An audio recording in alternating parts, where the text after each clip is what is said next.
Hello students. Now in today's session we will be talking about the next periodic property, that is ionization energy or enthalpy. Okay. Now first let us see what is ionization enthalpy. Ionization means from the name itself you can make to ionize it. Okay. So let us define the minimum amount of energy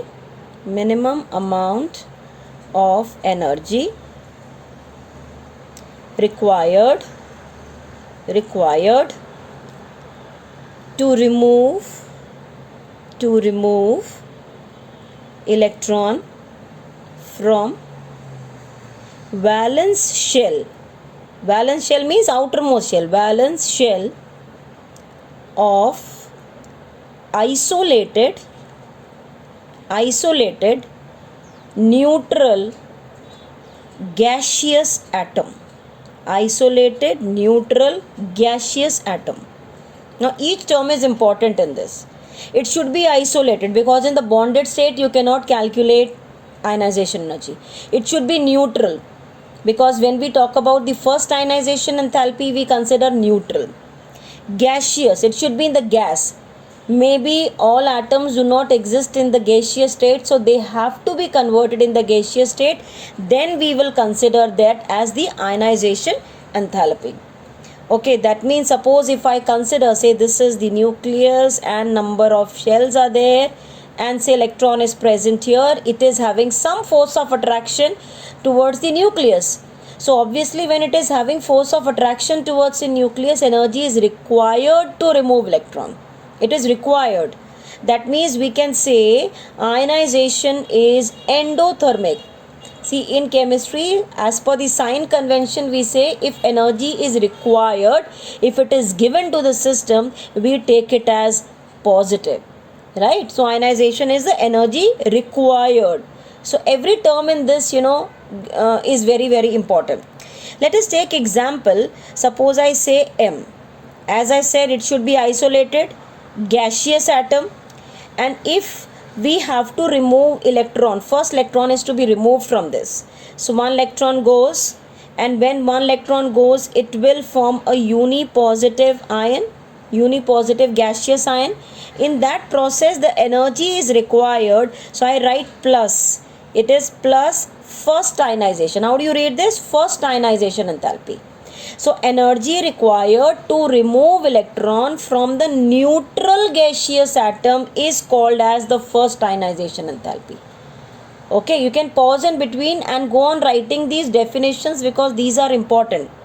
The energy required to remove electron from neutral gaseous atom is called as first ionization enthalpy. Now suppose if from this ion one more electron is to be removed. So one more electron goes. Now it will form 2 plus, of course in the gaseous state. This is second ionization enthalpy. So how do we define second ionization enthalpy? We define as the energy required to remove electron from unipositive ion. From unipositive ion is second ionization enthalpy. Now this 2 plus also in the gaseous state can lose one electron. If it loses another electron, it will form now a 3 plus ion. That means the energy now will be third ionization enthalpy. So third ionization enthalpy is defined as the energy required to remove electron from dipositive ion. Right? So if I have to compare the ionization enthalpies, these are the successive ionization enthalpies, means after removing one, then second, then third, then fourth, and so on. So it is always observed that the first ionization enthalpy is least, then comes the second ionization, and then the third ionization enthalpy, and so on. Why I am saying so on? Because for an atom, how many ionization enthalpies are possible? As many electrons it has. Actually, theoretically you can say as many electrons it has, that many ionization enthalpies are possible. But practically may not be possible, because when you go on removing the electrons, it is getting more and more positive charge. and we already know more the positive charge, smaller is the size of the ion. Right? So far what we have discussed, what is ionization enthalpy? It's endothermic, first, second, third ionization, and how these are, how you can place them in the order. Okay, now let us talk about, its units. What are the units of ionization enthalpy? It will have units as electron volt per atom. We have already done all energy units. It will have electron volt per atom. It can be also given as kilojoules per mole, kilojoules per mole. And we know the relation between electron volt and joule. 1 electron volt is how much joule? 1 electron volt is equal to 1.6 into 10 to the power minus 19 joules. Minus 19 joules. This we know. Okay, so we can obviously calculate. This is for 1 atom. For 1 mole we can calculate and convert this electron volt.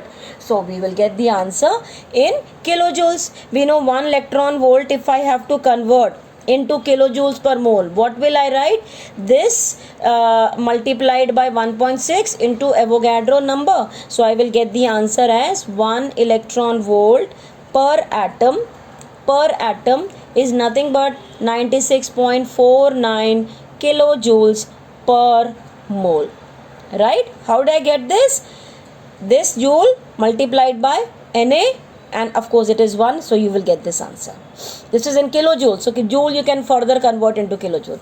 Actually speaking, this ionization enthalpy can be written in any energy unit, means joule, kilojoule, electron volt, even calories. Okay, you can also write down in calories. Okay, clear till here?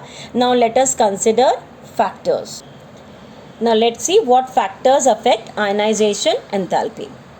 Okay, the first factor which affects ionization enthalpy is atomic radius. Atomic radius. This is very, very simple. If I take this one atom with one shell, and if I take one atom with more number of shells, obviously if the electron is present here, it will be more tightly held. And if I take the electron in the third shell, it is far away from nucleus, so the nuclear charge will be more in the first case. Okay, as the distance increases, the effect of the nucleus decreases. So what we can say, if this is more, ionization enthalpy is less. So we can say atomic radius is inversely related to ionization enthalpy. Okay, so as of now we are discussing only factors, and then slowly we will apply it to group and period. Fine. Next one. Next we say is nuclear charge. And more particularly, I always tell you, we should talk about the effect of the nuclear charge, that is the effective nuclear charge. Reason, because nuclear charge is always increasing. When one electron is added, one proton is also added. Right? So if the number of shells are remaining fixed, in that case we will say ki the effect of the nuclear charge is increasing. And if the shells are increasing, then the effect of the nuclear charge is reduced. So what we can say here, if I write particularly, the effect of the nuclear charge is directly proportional to the ionization enthalpy. More the effect of the nuclear charge, more will be the ionization enthalpy. Got it? Right? So this is one thing. So third factor which will affect the ionization energy is, let me write. The third factor which affects the ionization enthalpy is the penetration effect. Penetration effect. Now what is penetration effect? If I consider the same shell, there are number of subshells in it. Suppose I say second shell. In second shell there is 2s and 2p. In third shell there is 3s and 3p, 3d. In the fourth shell, 4s, 4p, 4d and 4f. Always according to the shape you can say, and as such also the s orbital is closer to the nucleus. So s orbital will always have more penetration effect. More penetration effect means more energy is required to remove electron from s. So since s is closer to the nucleus, we will say more penetration for s, then p, then d, then f. In case some question is asked where the two configurations are there, in which in one case you have to remove electron from S or P or D or F, this will be the order. S has more penetration, so more energy will be required to remove electron from the S orbital. Is it clear? The third factor which is affecting the ionization enthalpy. Now let us take the fourth factor which affects the ionization enthalpy. The fourth factor is actually, I would say, this is very much related to the size, but in case you come across the number of the shells, number of shells you can say, or you can also call this as shielding effect, or you can also say screening effect. You will come across all these terms. Okay, screening effect, shielding effect and all that. So what exactly happens here? If the number of shells are more, so obviously as we studied here in this, more the shells in between, that means these inner shells are providing a sort of a shield to the outermost electron to be removed from from this nuclear charge. Okay, so they are providing a shield. So when more shells are there, we will say more shielding effect or more screening effect. So in that case, more the number of shells, more the screening effect, more the shielding effect, ionization enthalpy will be less. Okay, so what we can say, more shielding, if we say more shielding means ionization enthalpy will be less, and vice versa. If this is less shielding, ionization enthalpy will be more. Okay, this point is clear. Let us further move to the next factor. Let us see the fifth factor which affects the ionization enthalpy, that is electronic configuration. Electronic configuration. Now how will the electronic configuration affect? If I consider in group, the electronic configuration is remaining the same. Like if I say first group, what is electronic configuration? NS1. Throughout the group it is the same. In the second group it is NS2. Likewise, throughout the group the electronic configuration remains the same. So in group there is no point of considering electronic configuration. But if I consider across the period, then of course the electronic configuration is changing. So one thing you have to keep in mind, if it is half filled or full-filled configurations. If it is half-filled or full-filled configurations, then they are very, very stable. We know the two reasons why they are stable.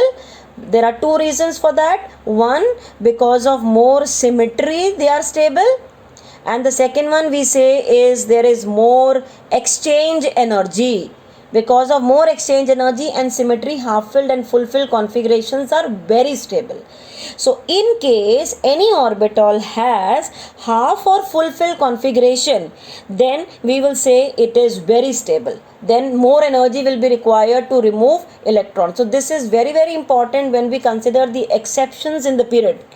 So what we can say, for S orbital we will say S2, and it's not for half or full-filled, I am just writing this. S, we will say S2 will have high ionization enthalpy. It will have high ionization enthalpy. Not S1 is half filled. For S we only consider S2. For P, P3 and P6, half filled and full filled, they will have more ionization energy. If it is D5 or D10, it will be more.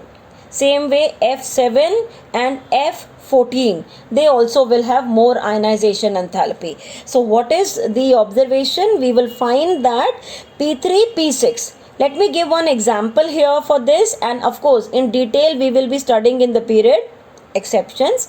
Nitrogen, the configuration is N1s2, 2s2, 2p3. That means half filled configuration. Half filled configuration means it will be more stable. It will be more stable. More stable means more energy will be required to remove electron from here.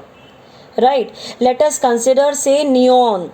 All noble gases. Noble gases have the octet configuration, but for helium, which has duplet, this is 1s2, 2s2, 2p6 configuration. That means it is completely filled. completely filled configuration. So this will be very, very stable. This will be very stable. So more energy will be required to remove electron from neon. Likewise, if it is zinc D10 configuration, zinc what is the configuration? It is argon 4s2 3d10 configuration. So this also will have more ionization enthalpy. Likewise, you have Mn. Let us take Mn.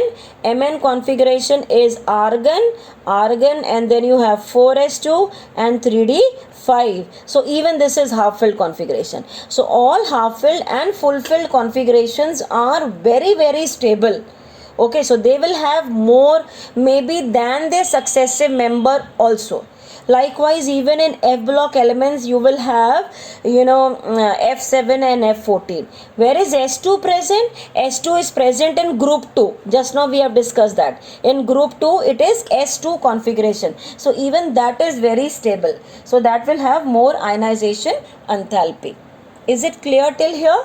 So in today's session, we have only taken what is ionization enthalpy, successive ionization enthalpies, what are the units, and we have also considered the factors affecting ionization enthalpy.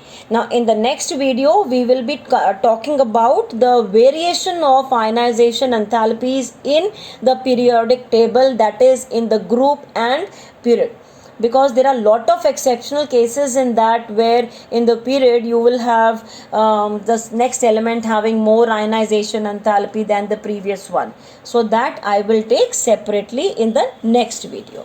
So please pause it in between and make the notes of the factors, till the factors. Please complete it. Right? Thank you for watching.